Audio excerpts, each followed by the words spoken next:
It's always good to have realistic, accountable people in your life, because if you don't have that, and if you just have a bunch of yesers, it's not going to help you.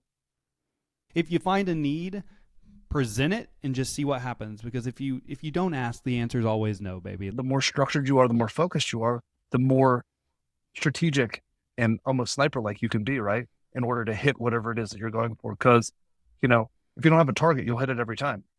I actually think that the strongest people are the ones that are willing to ask for help. The ones that are willing to say, I don't have all of the answers. Confidence breeds confidence.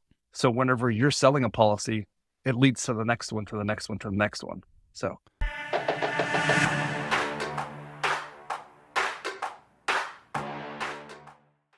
In today's episode, Courtney and I sit down with elite agency owner Anthony Hunt, and he's going to walk us through how his agency absolutely crushes it at life insurance production, meaning that he has 2 locations. One produced almost $100,000 in premium this year, the other $60,000 in premium, 70 plus life insurance policies in both locations. We're also going to talk about what he has gone through in opening 2 locations and the lessons he's learned. With that being said, let's start the show. Hey, welcome to the Insurance Buzz. We are your host, Michael and Courtney Weaver, and today we have a very special guest with us, elite agency owner Anthony Hunt. Anthony, what's going on, man?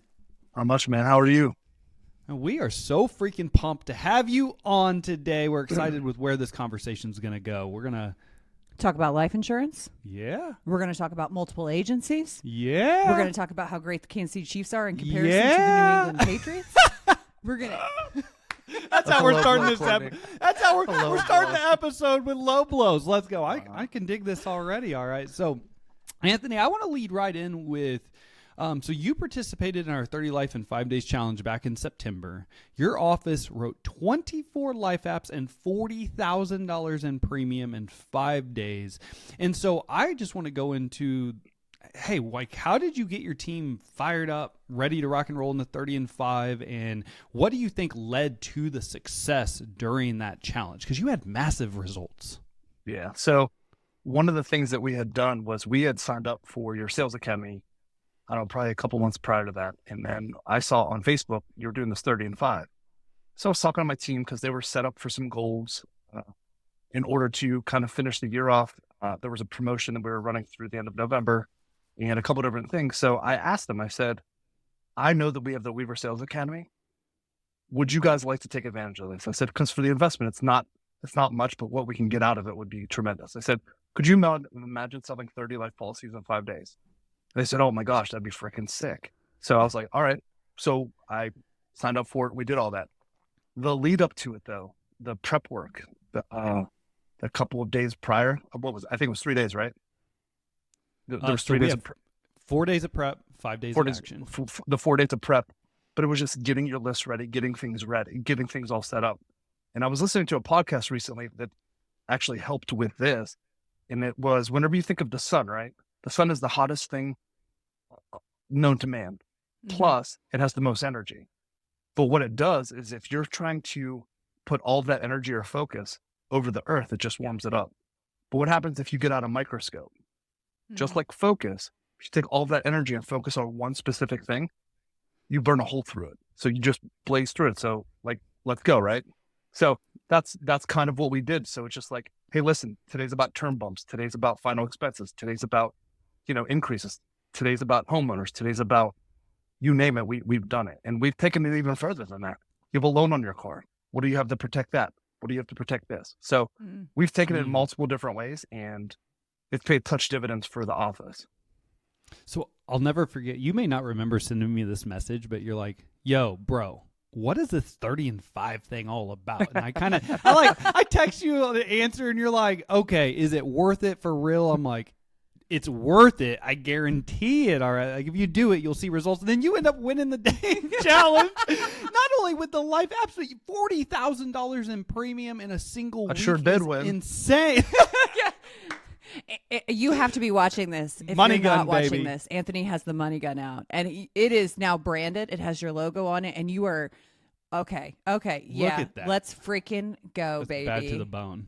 Okay, when so I, you did. When I opened that box and I saw the money gun, I just literally started laughing out loud. And the fact that it was red, I was like, that's sick. That's real sick. You're welcome. So I know that we did 24 apps in that time frame in the 5 days. What came after that? Was there more production that rolled on? Absolutely, because you always get the people that, don't pull the trigger right away, or we left voicemails, or all those. So it's the callbacks. The phones were super busy for the next probably 3 weeks. Like you had mentioned, even in the prep calls, like this is what's going to end up happening for you. So, I mean, even after that, we're about to hit, we're a couple policies short. We're waiting for a couple of things to go through underwriting, a couple of people to sign some applications. And I know that I said this on the last live call that you guys did, but we're about to travel in the MOA as well. So it all has led to, just increased numbers throughout, but not to mention confidence breeds confidence. So whenever you're selling a policy, it leads to the next one, to the next one, to the next one. So. Was this your first year with the second office? Yeah, we opened January 1st. And you're going to travel in it? Yeah. Yeah, we already have, I think we have 20,000 in carryover for next year already. Bruh. I love this. All right, just so the audience that's not from your world, what does it even take to travel? Is it 40,000 in premium and 70 issued life apps? Is that right? It's 70 issued life apps, and I'll be honest with you, the premium I'm not sure about. I know that we hit level 3 in the legacy office, and we're going to hit whenever we get it, we'll end up being level 2. Oh my gosh. I know that's 50,000+ in premium. I think it's closer to 60 now for level 2. Heck yeah, bro. Congrats. That's amazing. So going into the challenge, where were you at on your life target? I mean, what made you even want to sign up in the first place? Team buy-in. So I had asked them. So, and this is going to spill over into the MOA talk as well. But whenever I was in my first office, I kind of was the same from the adage of, I know how to do this, so I'm just going to do it. I don't need any outside help. I don't need to worry about, any of those things. So whenever I opened the MOA office, I was just like, all right, this is a lot harder than I thought it would be. Because it's everything that I had done back in 2017. And I was like, man, I forgot I had to do that. Or, man, I can't remember it being this hard, or whatever. So I reached out to another agent, and I said, listen, who do you use? And they recommended Michael. And he did a text invitation or a text greet, which I'll be honest with you, that is the best way to hold accountable, right? Because if I don't follow through with it, or if I'm recommending Michael and Michael doesn't text or whatever, it's just like, well, that's not going to happen again. So a part of being referred is being referable, right? So as soon as that message went through, I bet you it wasn't even 2 minutes. I don't know what you do during your day, but I don't know if that phone just like strapped to you, but it wasn't even 2 minutes had passed. Like, hey bro, like, here's my number. Like, let's set up a call. Let's talk. Let's do whatever. And, between your 10 days for set up, your elevator pit, like literally everything about your whole academy, it's helped get my team members up and running much faster. And, it's been such a tremendous help. But like I said, it's one of those, I never wanted to sign up for something, because to me, it showed a sign of weakness. And whenever I started signing up for stuff, people on my team started saying like, oh, what a great strength it was, because I refuse to stop learning. And it's paid dividends in all areas of my life, and it's helped tremendously being able to do that. So I love that you share that too, because it really is, when you're talking about asking for help, it is a vulnerable thing, because you have to admit that you don't have all of the answers. But I actually think that the strongest people are the ones that are willing to ask for help, the ones that are willing to say, I don't have all of the answers. To me, that's such a sign of strength, because if not, you're trying to go at this alone, and that's a pretty heavy load to carry by yourself, of managing 2 offices, managing 2 teams, managing 2 different emotions and goals, and that whole thing. So I love that, and thank you for sharing that. But I love that you're sharing that, because I know that you're not alone in saying, oh, I can do this. I can figure this out on my own. Like, I've already done this once. I can do this again. And everything is different. And this reminds me of another quote I just heard recently, and it said that a focused fool is more productive than a distracted genius.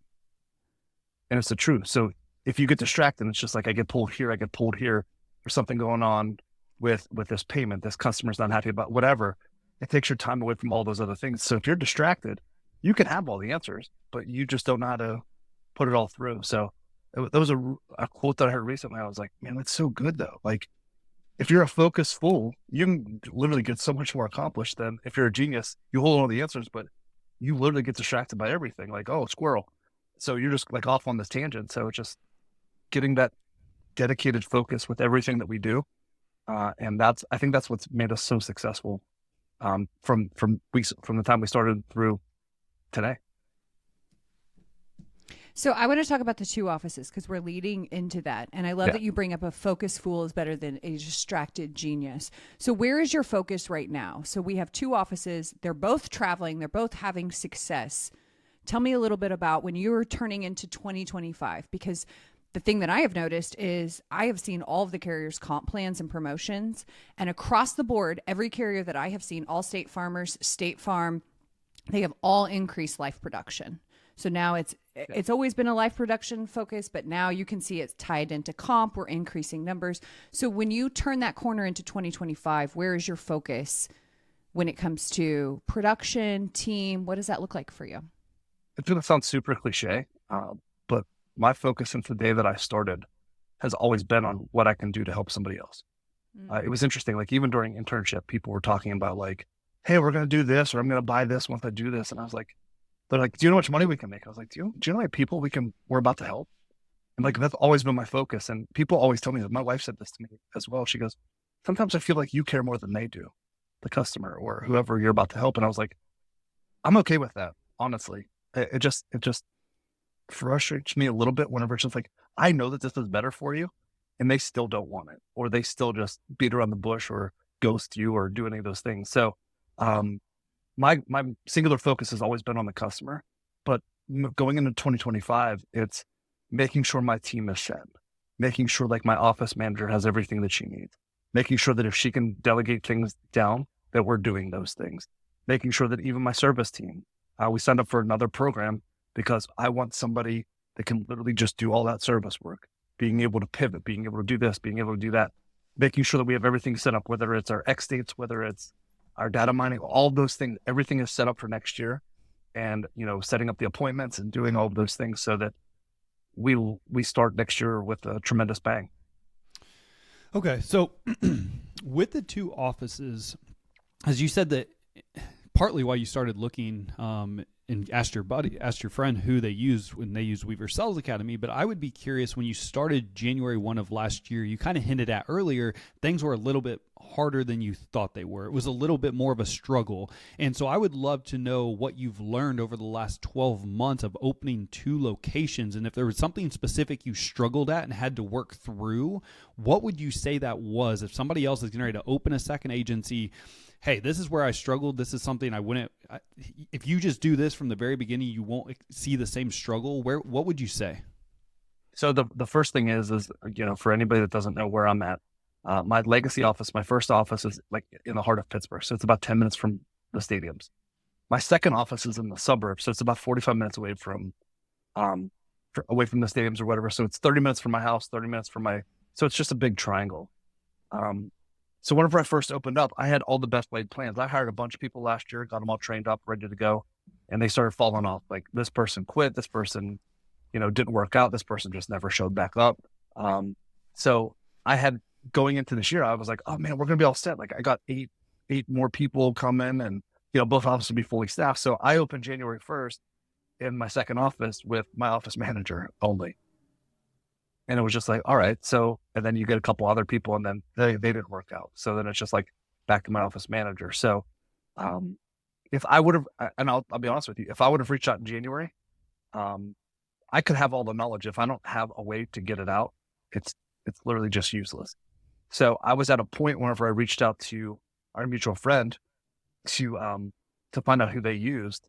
I was at a point where I was able to spend the time and effort to be able to, be able to do those role plays, be able to hold those one-on-ones, be able to hold those team meetings, to hold them accountable to whatever it is that we're asking for them to do. And because if you don't do that, you're literally going to get whatever's left. An agent friend of mine that's in my territory always says the checker gets what the checker checks. Oh. You don't get what you expect, you get what you inspect. So if you're not holding people accountable, and whenever I first opened, I'll be honest with you, I always thought holding somebody accountable was a form of micromanaging. And I promised myself I'd never micromanage. And I just got whatever happened. So whenever I started holding people accountable, that's whenever you started to see those huge results of, this is what's expected of you, and this is what we're going to do, and this is how we're going to do it. So are you the one that's actually holding somebody accountable when you're talking about the one-on-ones and you're talking about the role plays? That's you? My office manager and I, yes. Okay. So I deliberate with her, and oftentimes we'll do the one-on-ones together, because I don't like to do anything just one-on-one with, with anybody else, just to make sure that, if I'd missed something or, something comes back that this was said or that was said or whatever, I just want to make sure that we both have, another set of ears or another set of eyes of what actually occurred. So. Okay. So it sounds like you delegated your training so it could be more consistent across both locations, and you guys implemented an accountability system to hold your team accountable to actually doing the training and then testing them out along the way to make sure that they were retaining the information. Is that fair? Yes. Okay. So in hiring also sounds like that's something that you may have had maybe a struggle with in the very beginning, or not really? Was it because of the training? I think a lot of it had to do with training. Okay. And again, I claim to know a lot of people claim that I know a lot of things. I borrow a bunch of information from people. So there's another. We all do. But oftentimes a lot of people try and claim it as their own. I don't claim any of this because I went and met with somebody whenever I was getting ready to open this location. He was like the first MOA agent in Pittsburgh. And I went out and I was talking with him, and he goes, the one thing you have to be certain of or be careful of, is whenever you hire somebody, like expectation and reality are right here, right? As time goes on, trainings go on or whatever, their expectations here, but their knowledge base or whatever's here. This distance in between is called frustration. And I thought that was so good. So I do think some of it was due to training issues, due to expectations, due to, hey, everybody's saying insurance is so lucrative or whatever. I can make a ton of money without doing much work. So sometimes people are just like, give me $100,000 for a base salary. Give me this. And it's just like, I'll give you a big salary, but you got to sing for that supper. You got to get the rest of it. As a salesperson, if you're a service person, you show your worth. I will pay you what you're worth. But you can't just come out of the gate with no experience, making a ton of money. So you have to learn, you have to train, and you have to put in the effort in order to get to where you want to go. And I just don't know. I've never experienced anything before where you can make a lot of money, but you don't have to do very much. If you can show me that, I'll sign up today. All right. I would. That makes three of us, then I guess. Yeah, we're all in that. So I want to touch on something real quick because Anthony, what you bring up is something that I hear a lot, and it's almost this sneaky sabotage, and it's you don't have the training plan, and so you don't hire the person. It's this thing that comes after you make the choice. We do this a lot in business where we're not going to make the choice that we need to make because we don't have the infrastructure that's set for when that person comes on, and that training, like it's a training plan, or maybe it's a tool, or maybe it's a hiring service, or whatever that looks like. So we will sabotage and go, okay, well, I don't have the thing that comes after that, so I can't hire this person. So I love that you bring that up because it's so relatable. There's so many aspects of business where it's like, if I push this domino, I have nothing else that's behind it, so I can't push this one just yet. Yeah. Did you have anyone help you with recruiting or that hiring process, or what did that look like to get the second office filled? So you're saying like as far as like an outside company or whatever? Yeah. I mean, I've used like the career blog and stuff. So I've boosted on Indeed and all that. My office manager holds all of the interviews. So everything from them taking the assessment to the phone interviews or whatever. The only time that I start to kick in is whenever it's in person. And she's done such a great job. And recently she had done a phone interview that lasted 2.5 hours. And at the end of it, she goes, that's a definite no. I said, listen, you have the full authority. You can cut that before then. I said, because that turns into a waste of your time. And I said, when did you know? And she said, about 10 minutes in. I was like, you should have cut it then. I That's said, great it's coaching, okay. though. I said, it's okay to do that. And she goes, I didn't know. And I said, I appreciate the fact you saw it through because you didn't know what my response would be. But at the same time, like if you know that it's going sideways and that it's not what it was. If you try to redirect them and bring them back to baseline and they can't do it, they're not going to be a good fit. And again, it's nothing against the person, the fit. We have a culture here that you have to be a part of. I always tell my team this, and anytime I'm hiring somebody, listen, I don't care if we're all best friends, but you have to get along. It's too small of an office for everybody to hate each other. And, you can tell if somebody really does not like somebody in the office because, like, you literally get out that butter knife and you are just cutting that air up. So, all right. Yeah, that is great coaching on that. Yeah, it's amazing when you can give your team, and this is throughout all of their job duties requirements, but sometimes just giving them permission. Like, for example, I was on a phone with an agent the other day, and he was like, well, our phones ring off the hook all day long, and the excuse I hear all day long is, well, I can't produce anything because I'm servicing all day. And I'm like, well, have you ever given them permission to just let it go to voicemail? Or have you ever given them permission to maybe answer the phone, take the task, but not do the task until the allocated time block to do the service work? He was like, oh my God, that is genius. I'm like, all you have to do is just give permission. And that's exactly what you're doing. And I want to talk about your office manager a little bit, but I want to go back to just something real fast that you said earlier. You said you used to think of accountability as micromanagement. So I would be curious, what flip switched and what does accountability look like in your office so it's not micromanagement? So the reason why I thought that is because if it was, you have to do X amount of quotes, X amount of whatever, like send me this at the end of the day, like with what your numbers are. And then you go back and check it or whatever. And sometimes I just think that like, if I'm doing what I'm supposed to be doing, like just leave me alone. Right. So I thought that for the longest time, but I've constantly said this before. If the number of sales are there, I don't care how many quotes it took to get there. You're hitting your number. If the number of sales aren't there and the number of quotes aren't there, what are we looking at as far as leads or calls or any of those things? So I was never a big stickler on making 100 calls, making how many dials it is, but it always came down to the sales. It's just reverse engineering, right? So whenever I started looking at certain things, and it was recently, I reached out to a buddy of mine, and I said, listen, man, I said, we're struggling with PNC and all those things. He goes, how many quotes, how many calls? And I was like, oh, they're both down. He goes, well, that makes sense. And just, he didn't even say anything else. I was just like, man, why didn't I just see it from an angle? It was just like, sometimes it just breaks it down. But I'll be honest with you, it is so valuable to have people in your life that could say something like that, or listen, man, you're not doing this right. Or, get out of your own way. Or, sometimes they're a little bit more harsh than that, but it's always good to have realistic, accountable people in your life. Because if you don't have that, and if you just have a bunch of yesers, it's not going to help you.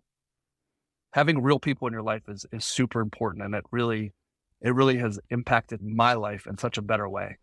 And, it's that age old adage, right? Hang around 5 successful people, you'll be number 6. Hang around 5, rich people, you'll be the 6th, whatever. But if you hang around 5 losers and you wonder who the 6th is, just look in the mirror because it's you.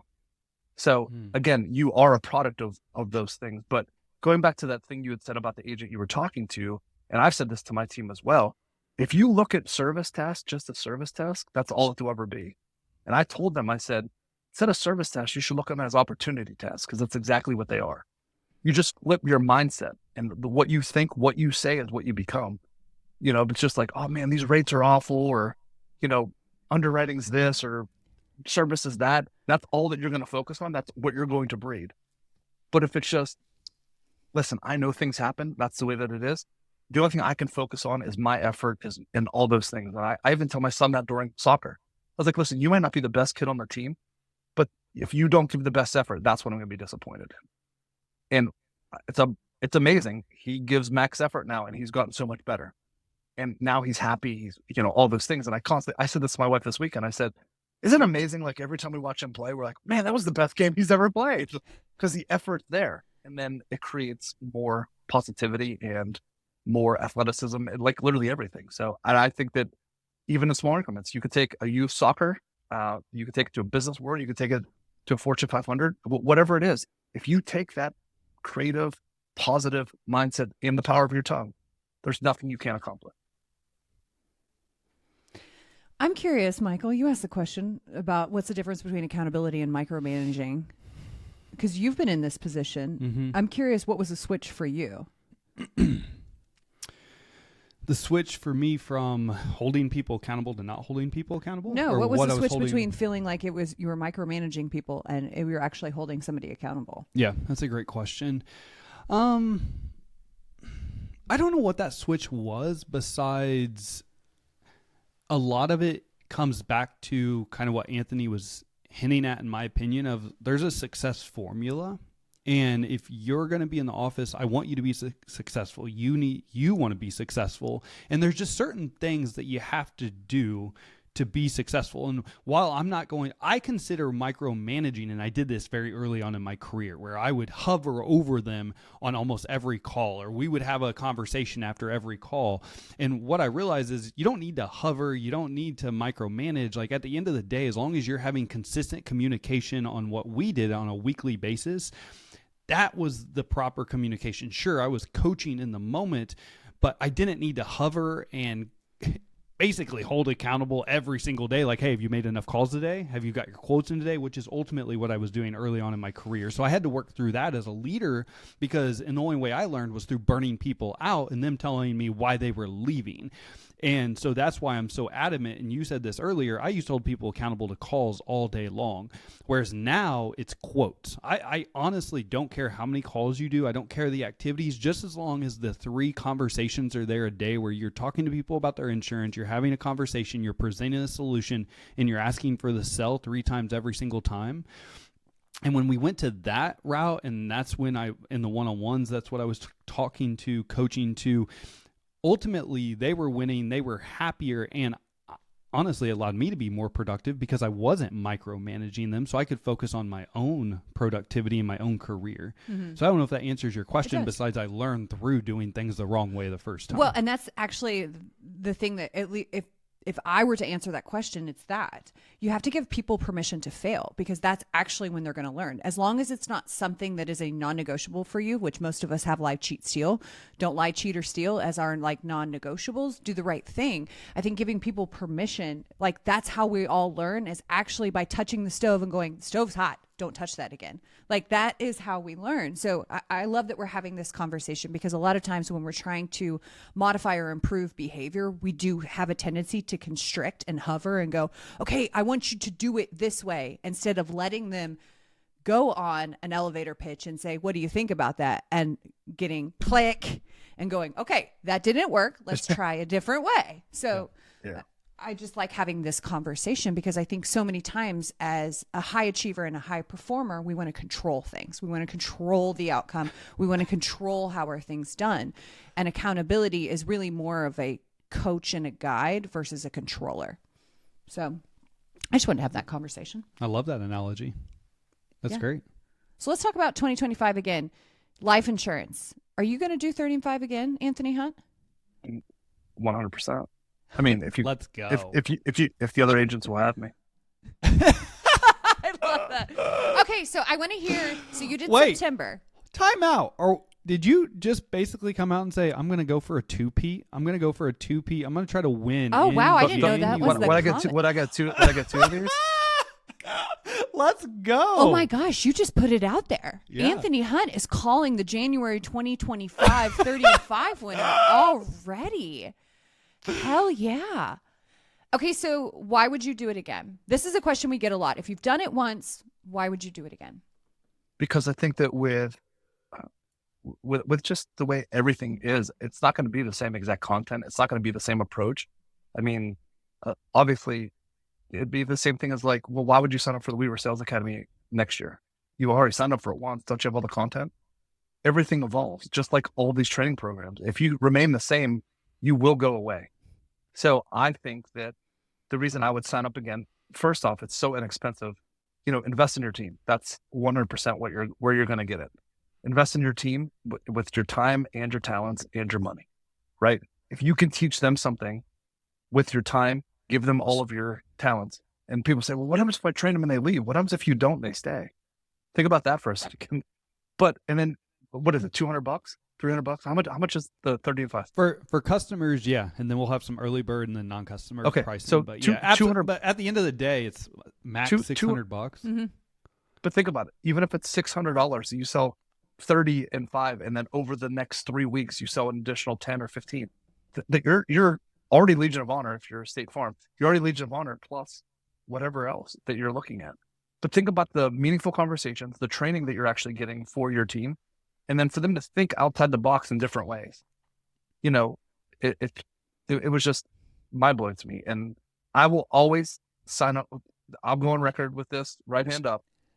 I will always sign up for the 30 and 5 as long as my team is on board for it. Yeah. I love that.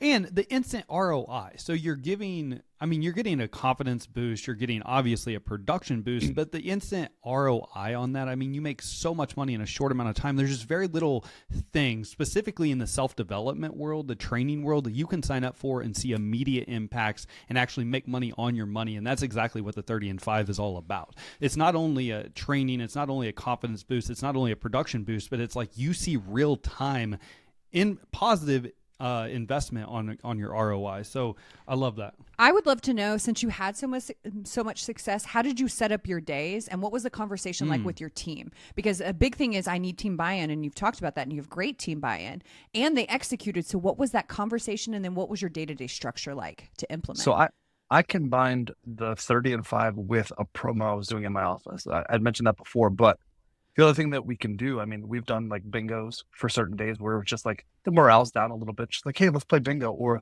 let's do this, and whoever has the most sales today gets a gift card or does this or whatever. But the way that we structure our day, like Michael has said on the during the training, is you have to block for a certain time off on your day. So now what we're doing is we're blocking off certain times during our day to call on auto, to call on life, to call on fire. Because again, the more structured you are, the more focused you are, the more strategic and almost sniper-like you can be, right? In order to hit whatever it is that you're going for. Because, you know, if you don't have a target, you'll hit it every time. So again, you have to make sure you have something there in order to be aiming for. So whenever I was asking my team or we were doing the buy-in, again, there was different promos and stuff that they were doing. I had no idea the stuff that you were going to send for winning it. I didn't even realize that there was a winner. It was just everybody's a winner because you sold a life policy, right? Mm-hmm. But at the end of the day, it was interesting because I believe of the 24, 4, maybe 5 of them were for over $1 million base policy. And it's crazy. With the highest, I believe, being 3. So the first time I ever sold a $3 million life policy was during the 30 and 5. Let's go, baby. But it's funny because another one of my friends, same guy that I was telling you about the calls and quotes, said like, hey, how many $1 million life policies have you sold? So I took that and I said it to my team. They're like, none. Then guess what the follow-up question is? How many have you quoted? Don't be afraid to quote it. Like what you had said during the We Were Sales Academy, right? Quote your best, and then you could strip it away if you need to. But quote your best and go with it. And that's what I started doing is I asked them what their needs were. I was like, listen, from what you're telling me is you need a $3 million life insurance policy in order to make sure everything's taken care of. The policy type isn't as important as the benefit amount. So I didn't care if it was a term. I didn't care if it was whatever it was. I didn't make sure the protection was in place, and we figure out the rest later. It's funny you say that. I was at a conference this year, and I can't remember where I was at, but it was Van Miller, and he said there's more customers out there willing to buy $100,000 a year life insurance policies than there are advisors willing to propose $100,000 a year life insurance policies. And that's exactly to your point. Like if you find a need, present it and just see what happens, because if you don't ask, the answer is always no, baby. Like that's just period. So Anthony, this has been great, brother. This has been fantastic. I have a page. Oh my gosh. Pages full of notes. Like I want to get a money gun now and just like boom, back at you. Well, I believe you sent this to me, so I did. I need one for myself so I can get on these podcasts and be like, all right. No, man, this was great. So Anthony, because you have an amazing social media game, by the way. So good. If somebody wanted to follow you for like ideas, connect with you, like what's the easiest way for them to do that? So my email is Anthony@Hunt4Insurance, so FOR, or it could be Hunt the number 4insurance.com. TikTok might be just over. Yep. But yeah, on Facebook it's just Anthony Hunt. Currently there's a picture of me and my whole family dressed as the Hulk. So yeah, like to keep it fun, like to keep it real. Not everything's about insurance, right, Michael? You have to show them who you really are. and show a human side of yourself, not just the person who's trying to take care of, what people are looking for. But yeah, so if anybody has any questions, or if there's anything I can do to help, that's the one thing I've always liked to do is I've always helped people. So I was a teacher prior. I left that, and it's interesting because I left that and I was moonlighting as a bartender and a server at a local restaurant. And the local State Farm agent came in for dinner, and I had, prepared it and gave it to her. And she goes, "You're my niece's favorite teacher. Like, what are you going to do now?" I said, "I don't know. The only thing I've ever wanted to do is help people." And she said, "Why don't you come talk to me about this opportunity?" And then she got me working for a really good friend of hers. I worked for her for 2.5 years. And then I was in the Aspen program, opened my office December 1st of 17 and opened my second January 1st of 24. So it's just been unbelievable. But my whole focus is like, whenever I say helping people though, it's not just about the customers, right? I'm helping the families of the people that work for me. I'm helping the local community. I'm helping my neighbors. I'm helping the local businesses, just like they're helping me. So I'm very humbled to be on this. I'm very humbled to be in the position that I'm in, to be able to help as many people as I possibly can, because I believe that that's 100% my true mission on this earth. So good. Impact, baby. Yeah. Impact. So freaking good. Well, Anthony, thank you so much. This has been fantastic. We appreciate you. For all of those of you who are either tuning in via Apple or maybe you're watching us on Spotify or YouTube, we appreciate you very, very much. With that being said, as always, time and attention are by far our most important assets. Go out and make it great. Anthony, thanks again, brother. Thank you.